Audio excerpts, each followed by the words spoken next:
Hey fellow Trek Chatters, I'm Pit Trekkie and welcome to another episode of Pittsburgh's Trek Chat. Well, for tonight's episode, what I'm going to be doing is reviewing the first episode of the newest Star Trek series. Can you believe it? Another Star Trek series. It's wonderful. It's always good news having more Star Trek in the family. The new show is called Star Trek Lower Decks. It's the first episode of Star Trek's very first half-hour comedy. So I'm going to give my little review, and I'm going to be very fair and balanced, because really there were things I liked about the episode, and there were things that I didn't like about the episode, or just about the show in general. So I'm going to try to be very balanced with everything that I say and that I do. So the first episode is called Second Contact. Basically starts out, we hear a captain's log being said on board the USS Cerritos in a space dock or space station, and we find out that it's actually one of the so-called lower deckers on board the ship, who's kind of Ensign Boimler, who's kind of duty stricken, wants to follow protocol, wants to be the perfect officer, and then we find his partner, Ensign Mariner, who is the complete opposite. They're supposed to be on shore leave right now at that time. She's drunk. She's showing him some of the stuff that she got while she was on shore leave. She ends up accidentally slicing a piece of his leg with a bat'leth. So that's really how we're kind of introduced to the first half of them. There are actually four main lower decks characters. So we have Ensign Mariner, Ensign Boimler, we have Ensign Tendi, who's an Orion, who comes on board, and she seems very eager about being on board the ship. She's going to be working in the medical bay or in sick bay. Seems very wide-eyed about everything and excited. And then we meet the fourth person, Lieutenant Rutherford, who I guess we find out just weeks earlier had been transformed into a cyborg. He's got some sort of implant on the side of his head and on his left eye. I don't know exactly why he was turned into a cyborg or what reason, but I'm sure we'll find that out. So basically what the episode focuses on is second contact with a race called the Galadorians. So the ship arrives at the planet, and while they're on the planet, the senior officers, the ship's first officer, Commander Ransom, stung by some sort of insect and brings back some sort of virus, which kind of causes like a zombie apocalypse on board the Cerritos. On the other hand, after that, the other part of the story is the captain of the Cerritos asks for Ensign Boimler to keep an eye on Ensign Mariner, and if she steps out of line in any way, shape, or form, to let her know. So on the planet, Boimler notices that Mariner takes like some sort of cart or buggy, the same thing as the Argo from Star Trek Nemesis, and goes off. He thinks that she's trying to sell Federation technology to a couple of the natives, when in reality what she's trying to do is give them some basic farm equipment. Some hilarity ensues. She ends up giving them like a shovel and a hoe, and she says that Starfleet's too slow with his bureaucracy and whatever, and that the senior officers on board the ship don't really care about anything. It's more about duty and honor for them and making a name of themselves rather than doing what's right and right away. But then they end up releasing this spider creature that the natives have. It's not trying to kill anybody or trying to eat anybody, but it ends up getting a hand on Ensign Boimler and ends up like sucking him for his moisture. So there are a lot of laughs that come from that. And then also during this time on board the ship, Lieutenant Rutherford is dating, I think her name's Ensign Barnes, a Trill. So while the zombie plague is going on up on board the ship, they seem more focused in holding hands and kissing each other than anything. So after being sucked on by this creature, Boimler and Mariner and some other landing party members are beamed up aboard the Cerritos. It turns out that he's covered in some sort of slime that the chief medical officer realizes can neutralize the zombie virus, which ends up happening. Everything goes back to normal on the Cerritos. Boimler seems to understand a little bit more about what Mariner is doing, and that even though she's unorthodox, sometimes the way she does things might have a point, it might work. And we find out that the captain is married to an admiral, and they actually are Mariner's parents. The captain doesn't want her on board the ship. She was serving on board another ship, but for some reason the husband seems to want her to stay there. So I guess we'll find out a lot more about that. So that's pretty much the gist of the episode. Overall, I really liked it. I guess the way I would say it is that there was a lot of humor, a lot of different kind of humor that I'm not used to out of a Star Trek episode. But I'm going to tell you right now basically some of the things that I did like.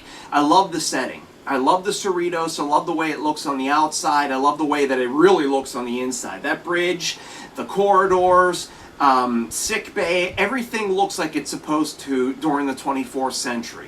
I mean, it fits perfectly. The whole time I was sitting there watching it, I was like, wow. They actually got the visuals and the continuity looking correct. So that kept me in the episode, where with Discovery it yanks me out because it's just not the same. So I really love that. I also love the continuity with the Stardate. Apparently this show takes place 1 year after the events of Star Trek Nemesis. And in Star Trek Nemesis, the Stardate started with 5-6. Well, this one is actually 5-7. So I think that was a really nice touch and nod to continuity there. I also really enjoyed that all four of the ensigns have each one of their moments. You see Ensign Boimler, talking about his duty and honor, and heck, he's making a captain's log during his what's supposed to be his shore leave. So he's very straight-laced by the book. I like how Ensign Mariner kind of, in her own way, kind of follows her own rules. I mean, she definitely needs to follow some protocols, and she just really shouldn't be just doing whatever she wants. But I mean, I think deep down that she wants to do what's right for the greater good, and I think there are reasons behind that. All we know from what she said is that she has served on 5 ships, and she served on the USS Quito, which I believe made first contact with the Gallardonians. So I'm interested to kind of hear what her background is. What got her demoted from the ensign, or the lieutenant or whatever that she was, back down to ensign, and why she's really got a chip on her shoulder about this. What's going on? She clearly has no respect for, I would say, the upper levels of chain of command. I mean, she was even disrespectful verbally to the captain in front of the crew. So she's going to be an interesting character. Ensign Tendi I really enjoy. A lot of people are referring to her as like the lower decks version of Ensign Tilly from Discovery. I don't see her so much as Ensign Tilly. I see her more as a Captain Archer type character when Enterprise began.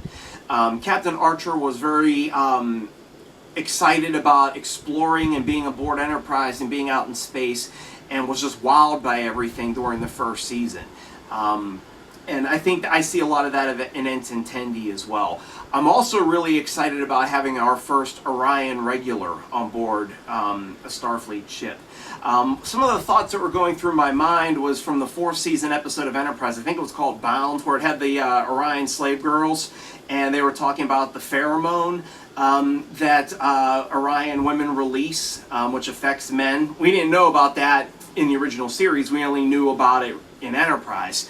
So I'm wondering, is there some sort of medical reason that is it being kind of tampered down with medication? I don't know. I'm hoping to learn a little bit more about that. We've never really seen any Orions actually serving in Starfleet. We did in Star Trek 2009, and we did see an Orion female serving in the Empire in A Mirror Darkly Part 2. But I'm curious to see. I want to learn more about Orion culture besides the Orion Syndicate and the Green Orion slave girls. So she's going to be a lot of fun to follow. Lieutenant Rutherford, I think, is really interesting as well. I want to know why he became a cyborg. What was the reasoning behind that? I'm sure we'll find that out. I don't really know what his cybernetic implants yet are really doing. It almost seemed like it was like some of the glitches that he was having were because it seemed like it was supposed to be suppressing his emotions to some degree. He even made a mention in the Cerritos bar with his date, something about a Vulcan chip or something like that. I can't remember exactly, but he did mention something about Vulcan emotion suppression. So I'm wondering if that's like they're trying to kind of stamp down his emotions to some degree. I don't know. I can't wait to find out a little bit more about that. One of the other things that I really liked about the show is that the 4 senior officers, the captain, and then Lieutenant Shax, he's the Bajoran chief of security, Commander Ransom, the first officer, and Dr. Tana, the Cation chief medical officer. They weren't shoved in your face right away. This episode really focused on the lower deckers and us getting to know them. So I was really happy about that. I'm looking forward to learning more about the senior officers, but it's not really their show. So it'll be good as the next 9 episodes go on to kind of learn about them as well. The animation, I would say, is actually pretty decent. I was afraid that it was going to look goofy and juvenile, like a lot of, and just over-exaggerated, like a lot of today's animation looks like. But it actually looked pretty decent. They looked somewhat, for the most part, they looked pretty normal. One thing I really liked that we got to see in the holodeck was for the first time we actually got to see what Orion looked like. Unless in the cage when Vina was dancing, that was supposed to be Orion, I'm not sure. But to actually see a little bit of Orion for the first time was really neat. So I was really excited about that. The opening theme song was also really good. It actually, at first, when the first notes started playing at the beginning, I actually was thinking it was going to have part of the Next Generation's theme in it. I love the animation in the opening. Definitely takes you back to 90s Trek, like everybody else on social media who have reviewed this episode have said. There is something I don't like about the opening credits, and I'll get into that in my dislike part of the episode. But I mean, and also the fact that they're using the TNG font for the titles, I think that was really cool as well. Another thing I really liked is this episode was loaded with Star Trek Easter eggs. So definitely the people who have created this show are definitely trying to put in an effort to show this is all connected to what's gone before. Some of the Easter eggs that we're seeing, there were 2 officers that were shown with Geordi's visor on. That was really cool. I've always wondered if anybody else had Geordi's visor, and I always assumed other people did, but to not just have 1 but 2 actually in this episode, that was really awesome. Seeing a regular batleth that Ensign Mariner had got on the starbase was really cool. Actually looked like a normal batleth, not that thing that we saw with the Klingons in Discovery. Let's see. I also noticed Dr. Tana had a blue medical coat on. That harks back to Dr. Crusher during the Next Generation. You didn't see Dr. Bashir or the Doctor on Voyager having that coat, so it was really a nice tie-in back to Dr. Crusher. The Romulan whiskey, I don't know if that was done intentionally or not. Obviously it looks like Romulan ale in the bottle. I don't know if they got the name wrong, but hey, who's to say that their Romulan whiskey isn't blue just like Romulan ale? So to me, that's no big deal. It's all the same. We saw transport pattern enhancers, which was really cool. They mentioned cetacean ops. That had been floating around social media in the last couple of months about how that had been discussed being a part of the Enterprise D for the Next Generation. And they even were showing some, I believe, behind-the-scenes sketches of what that could have looked like. So I'm really hoping that they're going to add that on the Cerritos.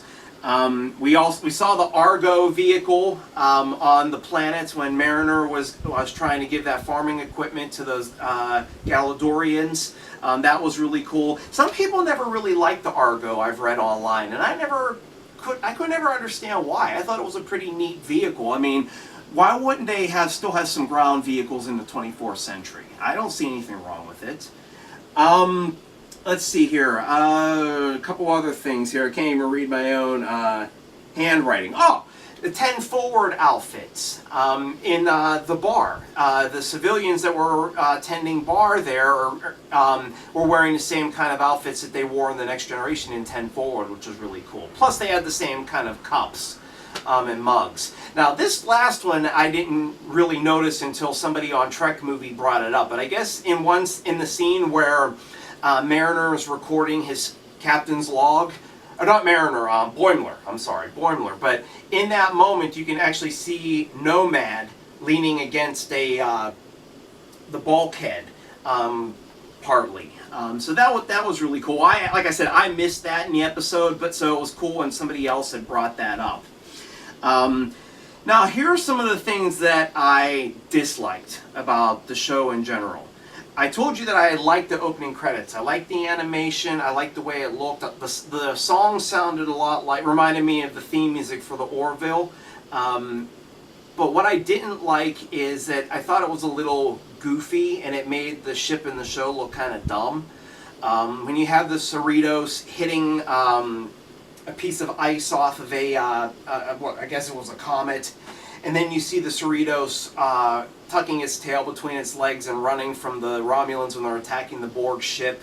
And then, even though, in Next Generation's 4-season episode Galaxy's Child, they had an alien baby that was nursing off the Enterprise D, it just looked stupid and childish in when you had the alien sucking on the warp nacelle of the Cerritos. I cringed during some of that stuff. I mean, the Orville has a lot of comedy in it as well. However, in the opening credits, they don't do that. They show the ship off. They show it flying through space majestically, beautifully with its theme. I just thought that was kind of a kick in the teeth to Lower Decks. I know Lower Decks is trying to be this funny, comedy, and it just didn't work for me in the opening credits. I could have done without that. But other than that, the opening credits looked really good. This is a small little nitpick. I guess it's really no big deal, but I don't like the fact that they had the name of the ship and the registry number on the back of the saucer section. We've never seen that before with a Starfleet ship. Every Starfleet ship that we've seen have always had the name of the ship and the registry number in the front. Even you could say even the Defiant. They had even though it was separated. With the Defiant in Deep Space Nine, they had the name around kind of like where the bridge was at, and then they had the registry number on, I guess, where the deflector dish was, or where it would connect when it docked with Deep Space Nine. So that was really the only big difference. Yeah, you could say that about the Shenzhou also in Discovery. Okay, whatever. But really, we've never seen that before. So it kind of, I don't like it. I just wish they would have it on the front. I don't really see the reason why they put it in the back of the ship, except to just put it in the back of the ship. But it's a minor nitpick. It's not a big deal. The fact that they did a zombie apocalypse for the virus, I thought was ridiculous and cartoony. They even made it cartoony where they would just transform real quick and then the veins popped out and then they were spitting black blood and then they were biting and, it just, I mean, they couldn't have come up with something a little bit better than the zombie apocalypse for this virus. Again, I know the show's supposed to be funny and stuff like that. It just, I don't know, it just was really corny to me and I didn't like it. I mean, I guess you could argue and say in the 7th season episode, Next Generation Genesis, they had the virus where everybody was de-evolving. So, I mean, I guess you can kind of put it along those lines. I don't know. It's just the Barclay's protomorphosis syndrome seemed to make a little bit more sense to me than this zombie virus. Let's see here. The other stuff I don't like, and I've kind of had this issue with Discovery and Picard as well, I don't care for the 21st century slang. It kind of pulls me out of the situation a little bit. Like, Mariner telling Boimler when he was being sucked on that you got this, and, and then, what's his name? Ransom. With that other officer, and they're like slapping each other and high-fiving and pointing and all that kind of stuff. I'm not saying that stuff will be gone in 400 years, but it just doesn't seem to really fit a Star Trek show, even for a comedy. It doesn't fit. It's just odd, and I think it's going to date the show a little bit to some degree by doing that as the years go on. I don't know. The other thing that really bothered me was Rutherford's romance during the epidemic. I think that that was handled very poorly. Even in sitcoms, some of the best of the sitcoms that have ever been out over the last 30, 40, 50 years had their serious moments. And I don't really feel this show had any real serious moments. It was just one humorous thing after another with this. And Rutherford's romance, I didn't see... I couldn't imagine while they were in the bar that all these people are being attacked, all these people are being shot at, and they're sitting behind a table, you know, getting somewhat frisky with each other, like, and ignoring like anything is going on. Like that just seemed way out of place to me. I mean, later on when she kissed him in the airlock or whatever that was, that made a little bit of sense to me because they got through all the zombies and everything. But that, I thought that that was way out of place. You wouldn't see that on board a Starfleet ship. Even a ship that's one of the lower ones, considered the lower ones of Starfleet. Kind of going along with the humor, I think the show, there was too much humor. If you think about the Orville, going back to that, a lot of times there's serious stuff going on mixed in with some of the humor. Okay, and even with the Orville, the humor never overly worked with me. It was always kind of cringy to me. This episode was humor from beginning to end. Silly, goofy humor. And I guess maybe that's just not my style. I'm not saying it sucks or anything. But I don't want the show to have no real serious moments. And it didn't feel like it did. Even the zombie apocalypse just felt there for humor and to be funny. I think that if they could balance it a little bit more, that would be a little bit better. Yeah, just 26 minutes of straight humor and goofiness, it didn't appeal to me. But overall, I have a couple questions and some final thoughts on the episode overall. So I want to know why Mariner was demoted on the Keto, and what her relationship with her parents is really like. Obviously, there's tension with her and her mother. But I want to know where that's coming from, and that'll be fun. That'll be a part of the reason to tune in the next 9 episodes, is to see what's happened between her and her mother, and even really her father, and see what's going on there. What caused Rutherford to be cybernetically enhanced? I can't wait to find that out. Okay, what's the whole point of it? I want to know, in terms of the virus, we definitely saw Commander Ransom brought it back. We saw him get bit by the insect on the alien planet.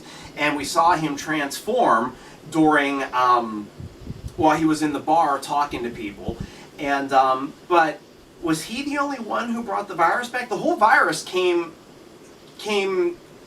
the whole ship. Did it start with, Ransom and then spread to the other crew members very quickly, or did any other people who were on the away team actually bring it back as well?